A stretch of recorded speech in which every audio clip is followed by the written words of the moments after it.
20 years after D-Day, eventual reconciliation, and the long-term effects of R. I am not seeking advice. My script is written. The ink is dry. All I hope to accomplish with this post is to give the folks considering R something to think about. For me, D-Day happens to coincide with 9/11. Shitty timing, right? My wife came clean that morning before all the terrible events of that day happened.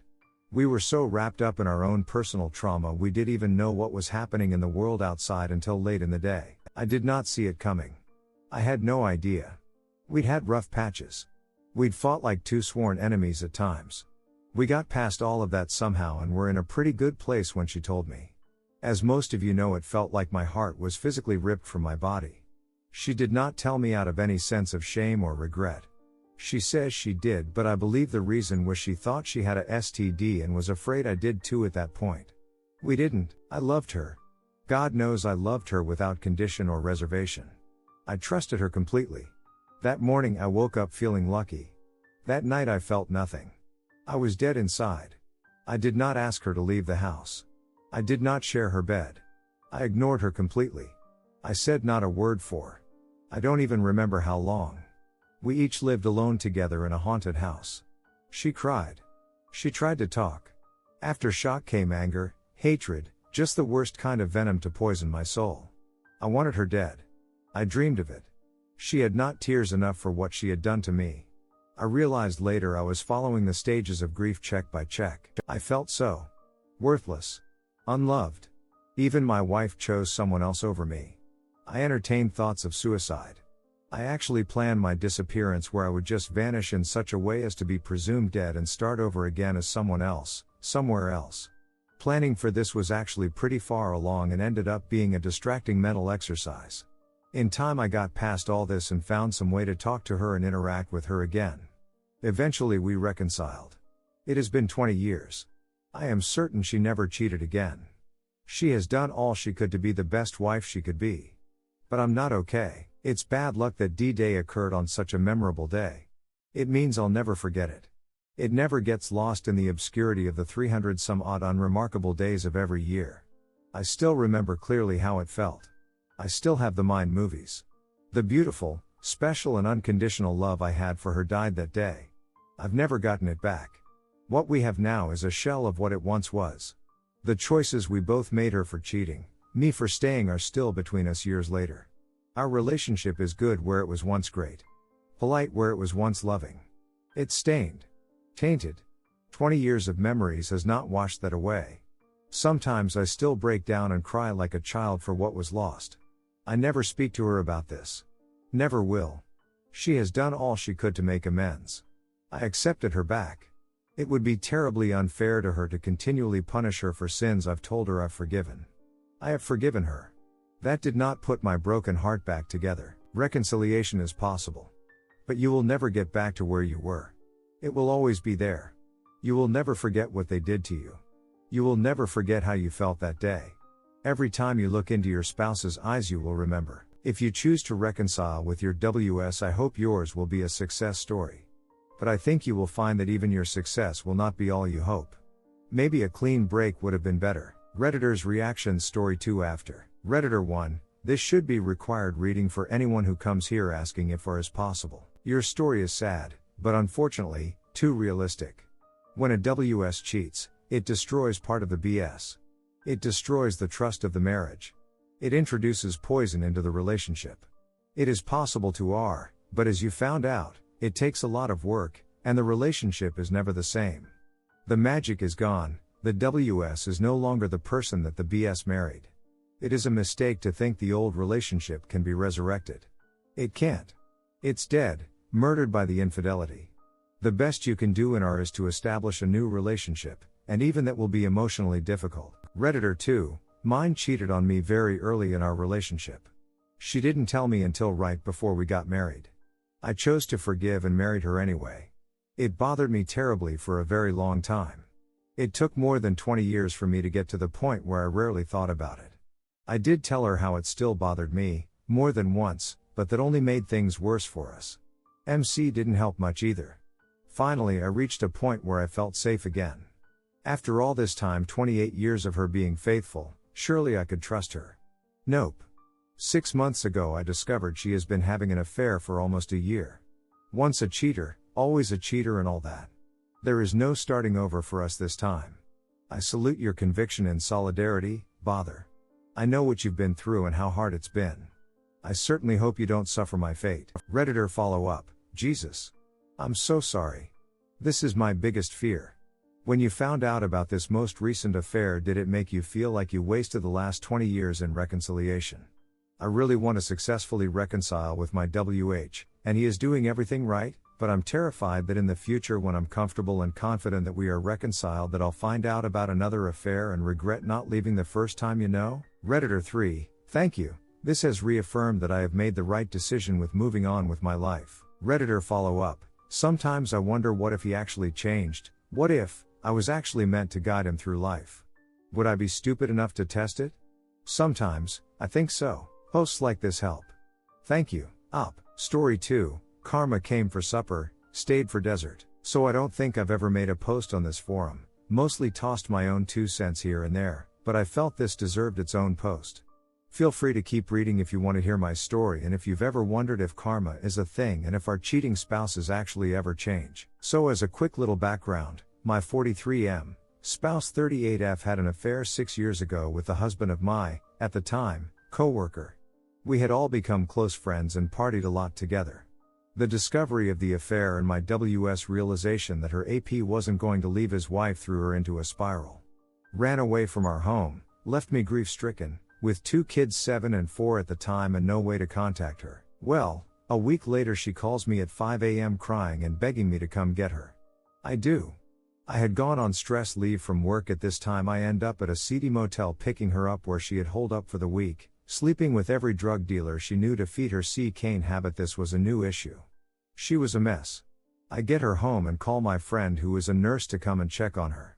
She's in the throes of drug-induced psychosis. Gotta get her to the ER and get her detoxed. I leave my kids with family. Thank God we had just moved to a town to be close to them. Get her to the hospital and stay next to her side for close to 4 days while she's detoxing. I don't know if I even felt a single feeling during this period. Finally get her home and she basically spends 3 weeks in bed. I'm pretty much a zombie, doing my best to just make sure the kids are fed and to school and back. Unbeknownst to me, she's still in active communication with her AP at this time, through of all things, the Pinterest messaging system. Anyway, her family convinces her she needs to go to rehab, but of course, it can't be any rehab. She decides on a $20K a month facility. I refuse to pay that, so she conned her grandmother to do it. She ends up there. 1.5 weeks in, she calls me and says she wants a divorce because she has learned that all her actions are my fault. So okay, I'll tell the kids, who are already losing their minds, that mom isn't coming back. Well, she gets discharged, realizes being on her own is tough and begs me to come back and that we can fix things. Me, looking at 16 years of marriage with someone I truly loved and have 2 beautiful children with, decides, yeah, let's try. I convinced myself it was the drugs that enabled all this behavior, and now that she's clean I'll have my wife and mother of my children back. Looking back, this was the one thing I would have done differently. Fast forward 18 months of trying to reconcile. She refuses to put any work into and figures that because I was willing to work on our marriage, that meant that all was forgiven and water under the bridge. As every betrayed spouse knows, that's not how this works. At the 18-month mark, I give up and ask her to leave. She easily agrees. Well, within a week of her moving out I get a message from her old AP's wife that they are communicating again and that he just told her he's leaving her. While they are all on a family vacation in Jamaica, no less. So there's marriage number 2 destroyed. I also get to find out that they have been communicating for the length of our reconciliation period. That was a gut punch. They move in together immediately, and just like that, my children have a stepdad and his son has a stepmom. Abrupt and jarring, don't even begin to describe what it was for all of us. Present time, 4 years later, and the crux of post. Their relationship has imploded. It was always toxic. He had anger issues. She wants everything her own way. Cops would get involved, which would then get me involved because of the kids. Silver lining, the majority of it was never around my kids. They say a few arguments, but that's it. She's now kicked him out because she found out he was seeing some 23-year-old girl behind her back. But not to be outdone, she'd been sleeping with his best friend and is now trying to date him. This of course has thrown him right off the ledge and she's now got a restraining order against him. The cops being called multiple times to her new man's house has caused him to be evicted. I get to sit and watch this all and just shake my head. I'm far enough along that I'm not shouting with glee over this, but I will admit to some petty giddiness. I'm safe and happy, my kids are safe and happy, and the consequences of 6 years of poopty decisions are coming home to roost. Redditor's reaction. Story 3 after. Redditor 1, wow, just wow. Sorry you went through this. Are you divorced? You need to turn this into a series, man. You ticked off about every box on the crazy meter. Op answer, oh yeah, divorced 2.5 years now. Forgot to add that her drug shenanigans and then a year off work for her also put us through bankruptcy. I could probably do a full post for every year of the last 6 if I wanted to. Should have documented more. Redditor 2, the sad reality is your kids know more than they let on. If you know, then they know even more. Her toxicity will affect your kids in their own relationships, sadly. And you will have to be the one to help pick up the pieces because she's a toxic mess. It's really not fair because her behavior will cause a lifetime of insecurities in your kids. And she still makes no efforts to change and immediately jumps into another toxic relationship. Do your best to help your kids see that their mother isn't a healthy person. It's a difficult lesson for a kid to learn. Op answer, absolutely, my son is now 12 and he's starting to get pretty exasperated with his mom. But still very, very loyal. Won't say a bad word against her. All I can do is set the best example for my children, and 50% of the time they are with me. Redditor 3, never take back a cheater. Redditor 4, the Pinterest messaging system. What the cinnamon toast duck. Of all the details, this one in particular just really stood out. Like, I've read a lot of crazy details on this sub, but there is something so pernicious about this one. Like, I'm imagining her committing adultery right next to pins of balayage hairstyles and mid-century modern coffee tables. The sheer juxtaposition of these images is like a tragic comedy. Like, it's funny in a really ducked up way. And I'm really sorry I'm contemplating the darkness in this as tragic humor. But, duck. Pinterest? It's like the definition of her being absolutely pathetic. Op answer, right. It's one tiny detail that I think will always stick with me. Probably always be suspicious of a prolific pinner, ha ha ha. And don't worry, I see the humor and it is dark, but I can still chuckle at the absurdity of it all. I've relayed the story, in even more detail, verbally before. But typing it really was a little eye-opening for me. Story 3, it's time for me to tell my story. My late 30s wife, mid-30s, and I have been married for going on 16 years. We have 4 children together who range in age from 14 through 5. We have been through so much together. I remember when we were young, I lost my job because of poor decisions that young people make, and we had to move out of our apartment and into a travel trailer for about a year.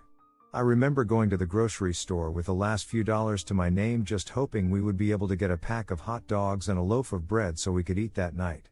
I was prepared to grab them and run out the door if the taxes brought the price over what I had available. I vowed never to get that low again.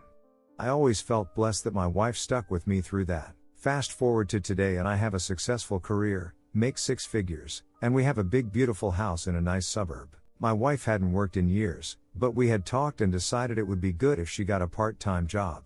The extra bit of money would be helpful with the price of everything on the rise. I was also excited for her to be able to socialize with adults instead of being locked up with the kids all day. She filled out applications, typically for cashier positions at retail locations. When she would get nervous about an interview, I would tell her that she was going to do great. They will see in you what I see in you, and they will love you. She got hired on as a cashier at a hardware retailer. I told her, remember, we don't need this job. You don't have to take any poop from anybody. She adjusted very fast to her new job and I was very proud of her. 2 months later, I found out that the person I loved more than anything else in life was having an affair. It took less than a month for her to throw away 16 years and 4 children. I didn't actually catch her. I had strong suspicions because of some things not adding up. She resisted at first, but eventually she confessed. This was about 3 a.m. that this happened. We talked for a little bit, then I had to leave for work at 4:30 a.m. Driving to work and being there was the hardest time I have ever had in my life. The depression was severe. When I got home 12 hours later, we had a talk. I told her to go NC with the person and quit her job so she would not see him anymore. She texted him that it was over and she would not contact him anymore. When she did that, I saw a great sadness wash over her face. So let me tell you about him. He is a supervisor at this retail store. He's 5'8", 41 years old, he bleaches his hair, looks like an aging troll doll going through a midlife crisis. He is small but has a lean muscular build as he lives at gym while he's not working retail. He is the kind of scum who targets a married mother and keeps sexually harassing her until he found the chink in her armor. When she was in her fog, she defended him by saying he actually is a good person, and he felt bad about what he was doing. I'm 6 feet tall, 245 pounds. I have a big muscular build, but I do hold a little fat as I spend my time and energy providing for a family of 6 and don't allot time or energy to give to the gym. So it hurts that I know that she was obviously turned on by his body. I have so much responsibility, and although I do okay, I will never be able to look like that. The next week or so was spent with her ping-ponging back and forth with who she wanted. She wasn't going to see him or anything, but she would contact him on the phone. I finally stopped doing the pick-me dance and told her she either goes no contact with him or she leaves the house and goes to be with him. I told her she could come over whenever she wants to visit her children, but she wasn't going to live with me and be with him. Fast forward to today, she had been NC with this person. She really seems like the fog has lifted and she sees him for what he is, scum. We have been trying to reconcile. We have been watching videos from Affair Recovery and hope to go through the program when we are able. I do truly believe she is ashamed of what she did, but I understand that whatever caused her to do this lurks inside of her. I am having such a difficult time. When we are together, I typically feel happy to be with her. But many times, especially when I am away from her, the same thought runs through my mind. How could she? Edit. There are many more details I want to give, it's just this post is already long enough as it is. I just want to get advice about anything and everything that pops into your head. It's just so much to process. I will answer any questions that I can. I just want to talk to others to help me work through this SHT. Redditors' reactions. Redditor 1, sorry she did this. Was it emotional or physical or both? Yes, you can blame the other guy, and for the most part cheaters cheat down. But, when she had to decide if it was you or him, the minute of hesitation, I would have ended it there. She is weak and sad to say, she will probably do it again for one you took her back. What are her consequences? Sorry, op answer, it was a PA. I do blame the other guy and I blame her too. She agrees that she is to blame too. I knew about Affair Fog, and she was clearly deep into it. I didn't leave her because of my feelings for her, our history, our children. She knows next time I go straight to a lawyer. Edit, it was both PA and EA to her. I believe she was naive as to what it was for him. Redditor 2, so it only took a month? And she fell so hard it took a week of going back and forth about leaving you for him when you found out? She will do it again, probably with the same guy. Be vigilant, her first job in a while and she does this with 4 kids at home? Wow. Can she be trusted again? Op answer, the time frame is perhaps one of the most shocking things to me. How is it so easy? I hope she can be trusted again, but she and I both understand that it is a difficult mountain to climb. I try to be vigilant, but when it comes down to it, what can I really do? Redditor 3, sorry dude. It's not that uncommon on the return to work timing. I think SIMD aren't used to being prey on the meat market again. They go from their world revolving around all things kids and household back to dealing with single, or married, people living adult lives worrying about things outside of the home and kids. Add some anxiety and low self-esteem for not having worked for a while. For the predators out there, they are easy targets. That doesn't excuse your wife's failure to secure her boundaries and just be faithful. You are never going to understand her motives for not.